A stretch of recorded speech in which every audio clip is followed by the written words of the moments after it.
So it's another beautiful evening in Portland. I came out here to make this video about fear. It's going to be my last one. I've made a few lately that dealt with this kind of subject matter, and I know that it is. Whoa! The fish were going crazy over there. Anyway, speaking of fear, I've done a couple videos lately about conspiracy theories and people who believe them, and I don't mean to be insulting to anyone because I know that there are serious issues out there that need to be resolved.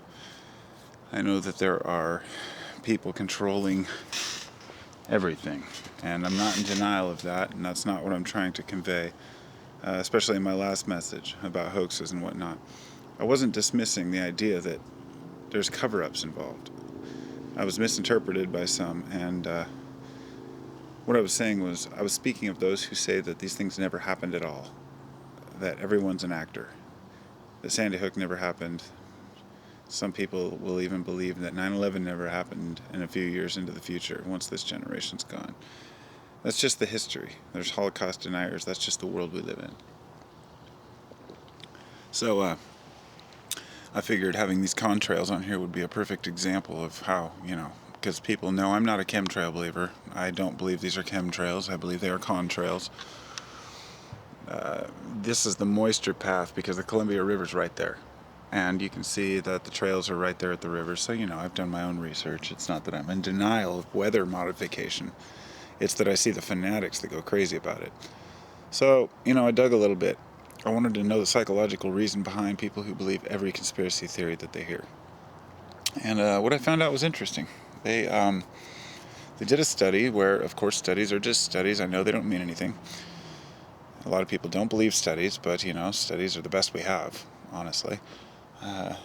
They studied a bunch of people who believe in various, conspiracies and asked them various questions. And the one thing that they found, the one common thread that seemed to tie everybody together was they all had trust issues. And that was really revealing to me because I think that makes a lot of sense. People have trust issues, and so they don't trust anything. They don't trust the government. They don't trust their neighbors. They're suspicious. They become paranoid about everything, and it's sad. It bums me out. It's not that I'm saying, ha ha, you're idiots, you're wrong, your conspiracies are foolish or anything like that. I spent 10 years in that state of mind. And now I realize why. After reading that research about how it's trust issue related, I remember back to 98 to about 2005 or 6. During that whole time, I was really obsessed with martial law was coming and everything was coming down, and they were trying to pull the wool over our eyes, and there were all these false flag attacks, and I thought that everything was coming to an end. And I realized that during that time of my life, I had been ripped off. I had been stolen from. I had been cheated by 2 of my best friends. And I had a very strong trust issue towards people in general. And that was revealing to me. And I just wanted to share that with everybody because I know that each person has their own reason for doing the research and promoting the information they promote. And I'm not trying to belittle anyone who's trying to get the truth out. That's not what I'm about. I just feel like a lot of the truth is really obscured by people who believe everything. And this, it's coming to a point where we need to deal with it because there's a lot of information out there and people will believe anything. And I believe that chemtrails are real, but I do not believe these are chemtrails. And that's a perfect example. You can see the weather pattern, you can see how they followed the cloud banks and the moisture content of the river. And that's the reality. That's the reality I see elsewhere in the country or the world. They may be doing various spraying of aerosols. I don't doubt that. But every time I'm referred to information about this, I look and they show the same pictures of ballast tanks, the same old falsified pictures that I've seen before that have been shown to be for testing aircraft stability. And I don't even want to go into the details. I'm not here to dispute any particular belief.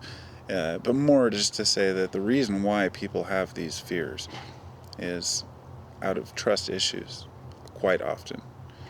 And so if you're the kind of person who tends to believe everything, ask yourself, why? Is it a trust issue? I had to ask myself, and I realized it was. But I've learned to trust, I've learned to love, and everything's fallen into place, and I don't fear the nonsense anymore. I keep my fears to things that are relative and important. Gosh, that's a beautiful cloud. Look at that thing.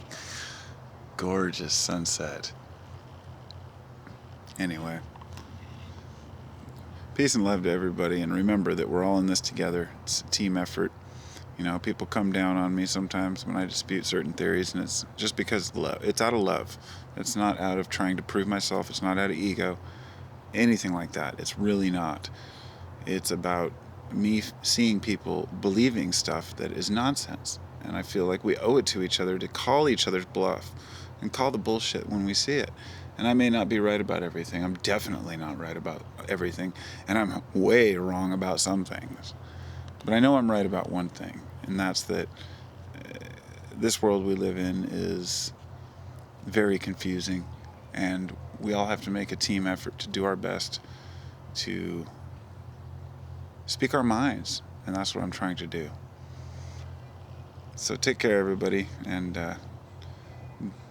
I hope you're not living your life in fear, and I definitely hope you've learned to trust and to love, because it's really the key to our survival as a species.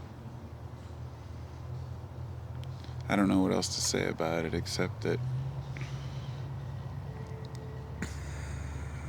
I don't know, each person is just a component of this puzzle. Namaste.